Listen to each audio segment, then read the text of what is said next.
उस करुणा मूर्ति की कीर्ति कई लोगों की आंखों में खटकने लगी। हमारे गांव का बच्चा, हमारे राजू वंश का लड़का, हमारी आंखों के सामने का बित्ते भर का दौड़ धूप करता बालक सारे देश में पूजित हो रहा है। थोड़े लोगों को इस प्रकार ईर्ष्या हुई। उनमें से एक बाल साईं को विष देने में भी पीछे नहीं रहे। बाबा ने इस घटना का वर्णन किया है, किंतु इस घटना के विषय में उन्होंने कहा है कि मेरी शक्ति की परीक्षा करने के लिए ही उन्होंने इस प्रकार किया। इस प्रकार कहकर वे हंसने लगे एवं इसके अतिरिक्त किंचित भी क्रोध उन्होंने प्रकट नहीं किया। ये घटना पुट्टपर्ती में ही घटित हुई। किसी त्योहार के दिन अपने अपने घर आकर जलपान स्वीकार करने के लिए बाबा को थोड़े भक्तों ने निमंत्रित किया था। सदा के समान उस दिन भी बाबा अकेले न जाकर अपने 2 भक्तों को साथ ले गए। जिस घर में बाबा को जहर देने की योजना थी, वे विष मिश्रित खाद्य पदार्थ तैयार किए हुए उस घर में भी गए। उन्होंने उसी पदार्थ को अधिक पसंद कर सारा अपने को ही परोसने का हटकर सब स्वयं ही खाया। साथ में आए भक्तों को वो तनिक भी न खाने देकर उनकी रक्षा की। अंत में सुबम्मा के यहां पहुंचने पर स्वयं अपने ही संकल्प से खाए हुए पदार्थ का वमन कर दिया। वह यथास्थिति वह स्वस्थ हो गए। अपने इस कार्य का प्रभाव देखने के लिए वे विष बुद्धि के लोग भी वहां आ पहुंचे। परीक्षा के अतिरिक्त तुम्हारा दूसरा कोई बुरा उद्देश्य नहीं था। बाबा ने इस प्रकार विष देने वालों के प्रति भी अपना प्रेम दिखाया। बाबा से इस प्रकार आश्वासित होने के कारण उस दुष्कृत्य को शीघ्र ही सब भूल गए।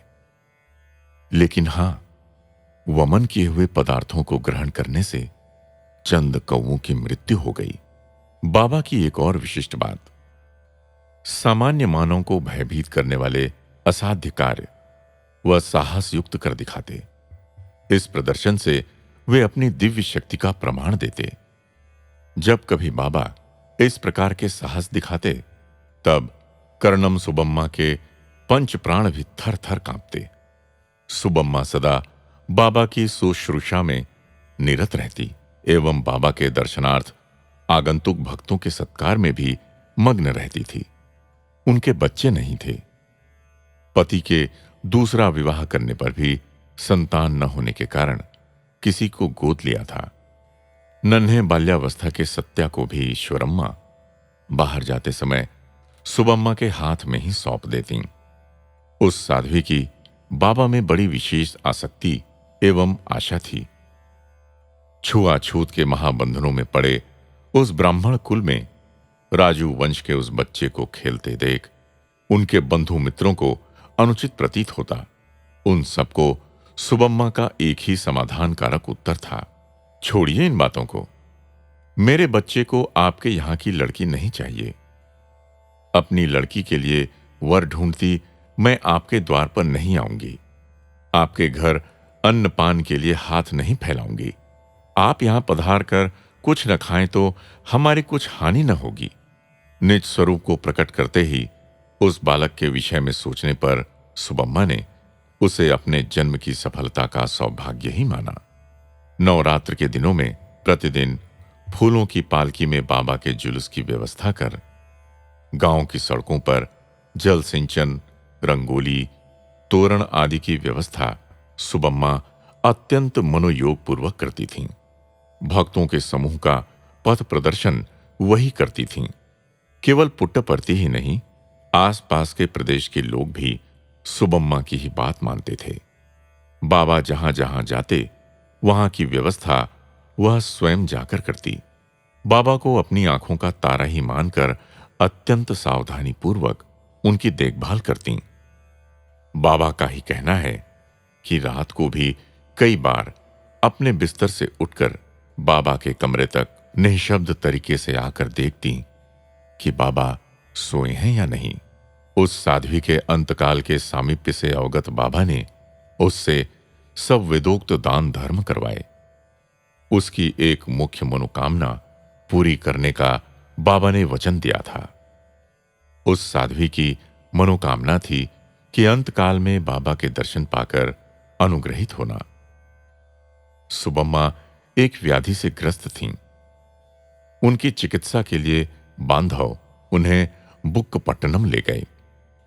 प्रशांति निलयम को बनवाने का बाबा का निर्णय तथा उस काम के शुभ आरंभ के विषय में सुनते ही सुबम्मा एक दिन बैलगाड़ी में बैठ पुट्टपर्ती तक आईं और निलयम देख वापस लौट गईं।